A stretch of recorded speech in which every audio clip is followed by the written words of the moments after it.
Did you on a wee? Did you not? There's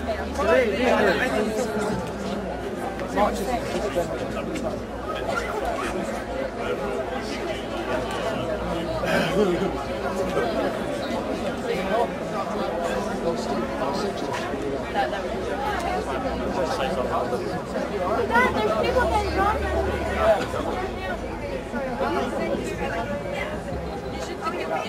What? Oh, I can't. Fuck juggling. It's going to get joined. That's what I've done. Jason's at the top, can't you?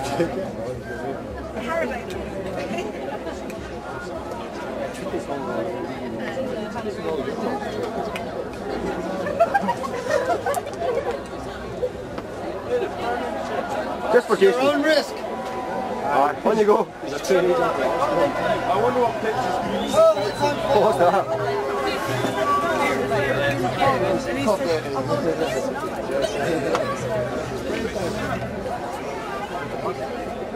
Is there an armour?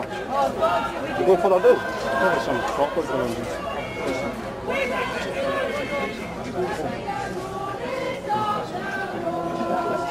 You want to speak now? This minute? So if you wanted, yeah. Okay then. Yeah. This is Jamie, he's a good lad, like. Hello Jamie, nice to meet you. Karen. I'm Gavin. Sorry Gavin. How are you? Do you want to ask me some questions? It's just... No? Or just say a piece of camera, I mean. No, that's just so great. What do you think about the match today? Before you do that, I've not got any voice, right? Aye, it's alright. I've got to move the emotion in the debate tomorrow. What do you think of this? I think absolutely fantastic. I think young people independently taking action on the issues they think is important is great, and I think it is good for young people, even if they're not part of political. You're quite pleased at the numbers that turned out today, yeah? Yeah, I think it's a good few thousands, Yeah. and I think it takes a lot to work out of school, especially when all the newspapers are suggesting that they're going to have action against them if they come out on demonstration today. Of course, in the Parliament, members of the SSP will defend the right of young people in this age group to take action. Yeah. Good stuff. Another question. Is that Aye, so what are you studying? we're doing a television production. So right. we're filming something else and we just saw the match. Oh, you'd film that, right. Well, tomorrow we're having a debate in the Parliament on it, and it'll be interesting to see. It was narrowly carried the last time we debated the issue of war in Iraq. Yeah. And what saddens me is that only ourselves and the Greens have come out and supported the march today, and all those other MSPs and so many other issues that have got plenty to say are strangely silent. Yeah. They're not prepared to come and talk to young people. The situation in Iraq, how do you think is the best way forward for that? I think we need to pull out. I just think it's no surprise to us. We warned, tried to caution that it wouldn't be a victory. And they would Do you think George Bush has kind of led Tony Blair into sort of this war, or do you think he knew all along what he was getting himself into?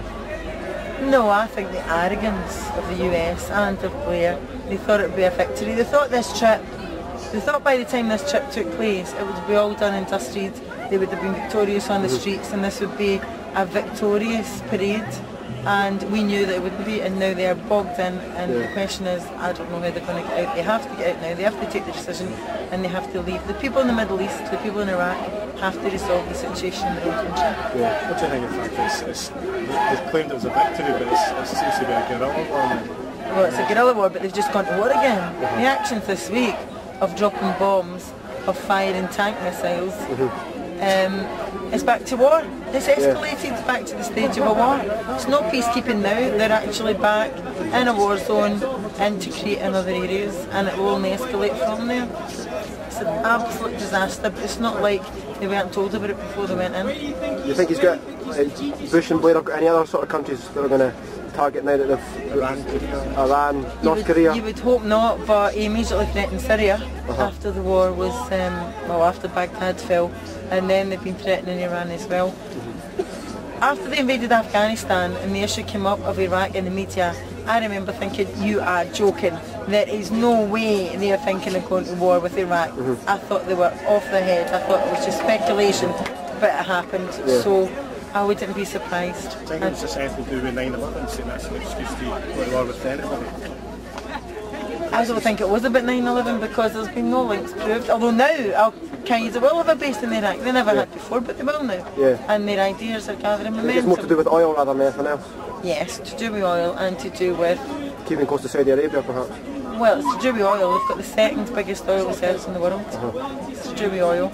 But it's also to do with the unfinished business of the 1991 war, where they didn't manage to topple Saddam. It's macho politics. It's interest of big business of the big oil companies that Bush represents. And they've got all the contracts.